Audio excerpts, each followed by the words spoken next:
دوستوں آج ہم بات کریں گے اتہاس کے اس مشہور یودھا کے بارے میں جس کو افریقہ کے مشہور دیش لیبیا میں تو ایک نیشنل ہیرو کے روپ میں دیکھا ہی جاتا ہے، بلکہ ساتھ ہی ساتھ دنیا کے الگ الگ دیشوں میں بھی اس انسان کے بہادری کے قصے سنائے جاتے ہیں، جن کا نام تھا عمر المختار۔ عمر مختار کی پیدائش 20 اگست 1858 کو لیبیا کے ایک ایسے گھرانے میں ہوئی تھی جو بہت زیادہ غریب تھا، اور بہت کم عمر میں ہی عمر المختار کے سر سے ان کے باپ کا سایہ اٹھ گیا تھا۔ عمر المختار نے اپنی شروعات کی پڑھائی اپنے ہی علاقے کے مدرسے سے کی تھی، اور اس طرح سے عمر المختار نہ صرف قرآن کے مکمل حافظ بن گئے تھے بلکہ ساتھ ہی ساتھ ایک بہت بڑے عالم دین بھی بن گئے تھے، اور ان کے علاقے میں ان کو ایک مشہور اسلامک اسکالر کے نام پر بھی جانا جاتا تھا۔ یہ وہ دور تھا جب لیبیا سلطنت عثمانیہ کے انڈر میں آیا کرتا تھا، اور اس وقت تک سلطنت عثمانیہ بھی بہت کمزور ہو گئی تھی۔ آخرکار 1911 میں اٹلی کی فوجوں نے سلطنت عثمانیہ کے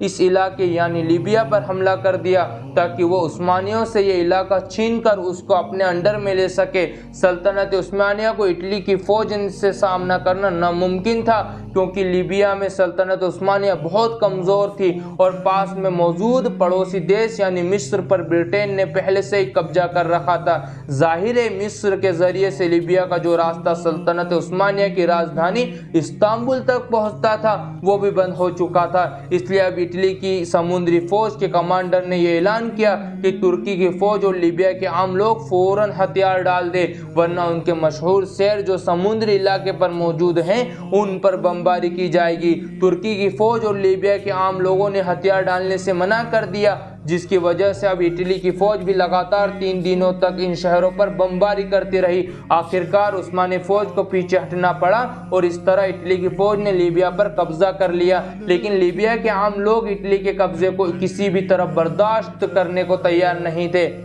اس لیے لیبیا کے عام لوگوں نے اٹلی کے خلاف بغاوت کر دی، اور ساتھ ہی ساتھ انہوں نے اٹلی کی جنگ کا اعلان کر دیا۔ اور اٹلی کے خلاف اس جنگ میں سب سے بڑا چہرہ جو ابھر کر سامنے آیا تھا وہ چہرہ تھا عمر المختار کا، وہی عمر المختار جو اس سے پہلے ایک عام ٹیچر ہوا کرتے تھے اور لوگوں کو دین اور اسلام کے بارے میں بتاتے تھے۔ لیبیا کے عام لوگوں نے اب عمر المختار کے لیڈرشپ میں اٹلی سے جنگ کرنے کا فیصلہ کر لیا تھا، لیکن ظاہر ہے لیبیا کے عام لوگ اٹلی کے طاقتور فوج کے سامنے بہت کمزور تھے، اس لیے اب عمر المختار نے اسی چیز کا استعمال کیا جس میں عمر المختار کو سب سے زیادہ قابل جانا جاتا تھا، اور وہ تھا گوریلا یدھ۔ یعنی عمر مختار اپنی چھوٹی چھوٹی ٹکڑیوں کے ساتھ چھپ چھپ کر گھات لگا کر اٹلی کی فوجوں پر حملہ کیا کرتے تھے، اور حملہ کرنے کے بعد فوراً ہی ریگستان میں غائب ہو جایا کرتے تھے۔ اٹلی کی طاقتور فوج لاکھ کوشش کے بعد بھی ان لوگوں کو نہیں ڈھونڈ پاتی تھی۔ لیبیا کے عام لوگ اور عمر المختار اچھا موقع دیکھ کر ہی حملہ کیا کرتے تھے،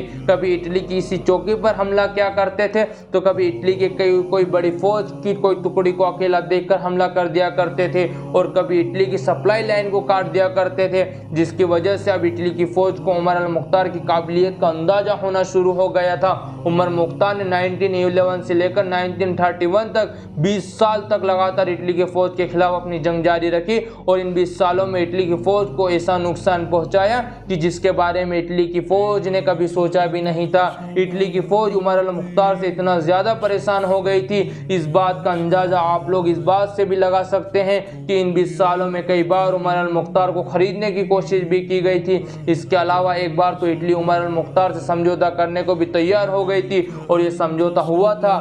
پر بدقسمتی سے یہ سمجھوتہ زیادہ لمبے سمے تک نہیں ٹک پایا تھا۔ عمر مختار بہادر ہونے کے ساتھ ساتھ بہت زیادہ ہوشیار بھی تھے، اور ان کی طاقت کا یہ نتیجہ تھا کہ اٹلی کی فوج نے عمر المختار کو اپنا سب سے بڑا دشمن بھی سمجھنا شروع کر دیا تھا، اور اٹلی کے بہت سارے بڑے بڑے کمانڈر نے عمر المختار کو ریگستان کا شیر کہنا شروع کر دیا تھا۔ آخرکار عمر المختار کا یہ شاندار سفر اس وقت ختم ہوا کہ جب اٹلی کی فوج نے عمر المختار کو زخمی حالت میں گرفتار کرنے میں کامیاب ہو گئی تھی۔ کچھ لوگوں کا ماننا ہے کہ اٹلی کی فوج عمر المختار کو کچھ مخبروں کی وجہ سے پکڑنے میں کامیاب ہو پائی تھی، اور یہ مخبر جو لیبیا کے ہی رہنے والے تھے، یعنی ان کو ہم آسان لفظوں میں غدار بھی کہہ سکتے ہیں۔ پھر عمر المختار کو اٹلی کی فوج گرفتار کر کے اپنے کمانڈر کے پاس لے گئی۔